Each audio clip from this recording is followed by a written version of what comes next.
Excuse me, taxi. Okay, man, we're looking around. This is the 77 WABC minicast.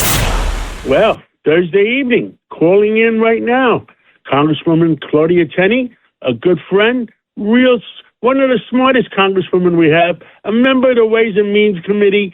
Well, Claudia Tenney, what the heck is going on? I mean, President Trump is on his way back from France and having dinner at the Versailles. Can you give me your evaluation of what the heck is going on for the American people? Yeah, thanks so much, John. Great to be on. Look, I think President Trump has got a massive schedule. He's trying to do so much, and so much was destroyed in the past 4 years under Joe Biden.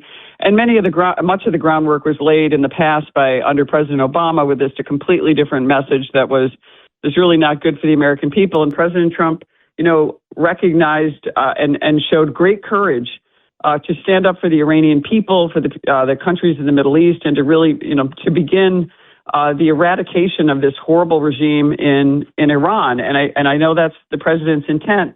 But he also wants to make sure he balances the interests of the economy, and I think that's what he's worried about. He wants to make sure that the American people have, affordable gas prices, that they can, that they're benefiting from all the good things that we did in the so-called One Big Beautiful Bill, the working families tax cuts last year, which I'm seeing all across my district, John. I mean, the tax cuts, so many provisions for small business owners made permanent. My small business owners this is a lifeline coming from the federal government. When you see what's happening in New York State with increasing budgets, increasing taxes, and people literally closing their businesses, going bankrupt, or leaving.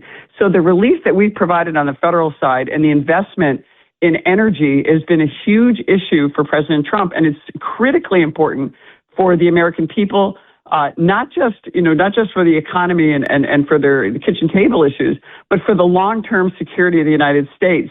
President Trump took decisive action with Iran. He's allowed the Iranians right now. He's given them a chance under the MOU. It's just an MOU. It's not the final deal, to try to, come make good on their deals. And he's indicated over and over in his trip overseas that if they violate this agreement, he will come down on them, with a hammer. And he is still considering that. And we'll just see what happens. I think this is one of those things where I don't think the president is naive. I think he knows that you cannot sign a deal with these people.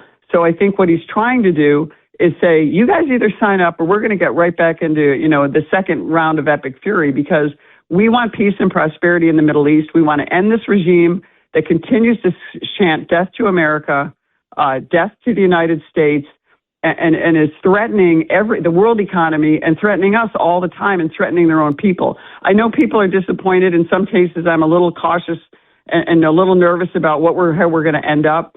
But I have faith that President Trump is going to make sure that if they don't comply, that we come at them even with more force. Representative Tenney, I could call you Claudia. We know each other a long time. Absolutely, yeah. I call you Mr. Katz just because I love the name. Okay. The picture from 51,000 feet, the most important thing to the United States of America right now is that we have common sense in Washington, and we can't get common sense in Washington. We have the November elections, which is very important, and the November elections are going to go the right way as long as the gasoline prices, and they're on the way. Everything I said on Fox, everything I said on WABC is true. I mean, oil is down to $74 a barrel already. And energy prices and gasoline prices being down.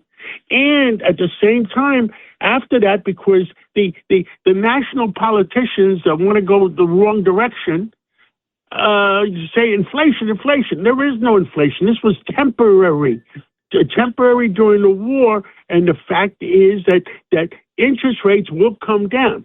So if interest rates come down by September and by $3, $2.50 gasoline, then the country is going to go in the right direction. But President Trump has the courage that in Iran and China know the same thing. So, but President Trump has the courage to go in there, and in the last bombing he did, he wiped out the part of the Iranian force. and now he's hurting the people that he wants to hurt. I mean, you know more than I do because you're on that Ways and Means Committee. Yeah, I also serve on the House Permanent Select Committee on Intelligence. So I know the number one thing that we need to do, and President Trump knows this, is we cannot let the Iranians have leverage by developing a nuclear weapon. They were very close. In fact, they probably actually could have developed a few nuclear weapons. We have worked hard to eradicate that. We have to make sure they cannot rebuild that. We have to remove all of any potential for that. We have to stop them from funding their proxies, which is why I'm a little worried about where this financial scheme goes. We got to be very careful that any kind of sanctions relief that we would give to them only helps the world economy and the American people, that we get the price of gas down. We cannot give in to them on allowing them to continue their terror proxies, to continue to threaten Israel. And Israel is our greatest ally in the Middle East. They're the only democracy. They have been fighting a war to protect Western civilization. I know President Trump says a lot of things, and I think that you have to just filter through. He does a lot of messaging and to different people, but those are the things that have to happen. We have to protect Israel and the fact that they are such a strong partner, and we have to be very leery of any deal, even an MOU like we have that is temporary, of what we're doing with them. But look, it is good to see that the economic principles that we made permanent in so many cases in legislation that, by the way, that we're going the wrong way when we were under the Biden administration, are coming into play. As we grow our economy, we grow our strength and our leverage, because that is our greatest strength and future. And we need to make sure that we continue the leverage and the pressure on the mullahs. You can't negotiate with them. You know, they're going to cheat. I think President Trump knows that. He's giving them a little bit of a time pause to make sure that they're going to comply. And if they don't, he's going to come back at them.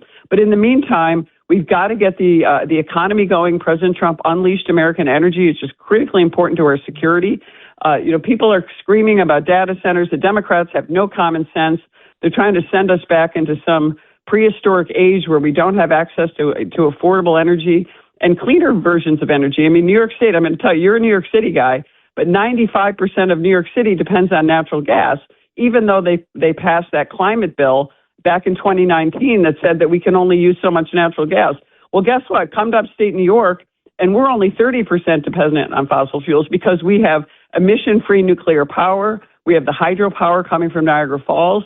We have opportunities to put solar, and I don't agree with putting solar in places where we have ideal farmland or on water and some of these crazy, idiotic things that are actually a threat to our economy or to our environment that the Democrats are doing.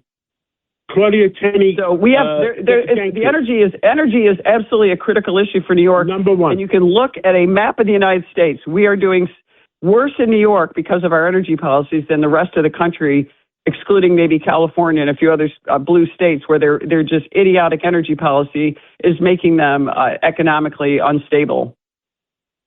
Claudia, Tenney, thank you for coming on this Thursday. We got so much to talk about. Let's talk again on Sunday, and because you're one smart lady, and I enjoy talking to you, and you know how to tell the truth to the American people, and I'll talk to you on Sunday. Thanks so much, John. Great to be on, and let's see. Every 24 hours is a major cycle for this world today.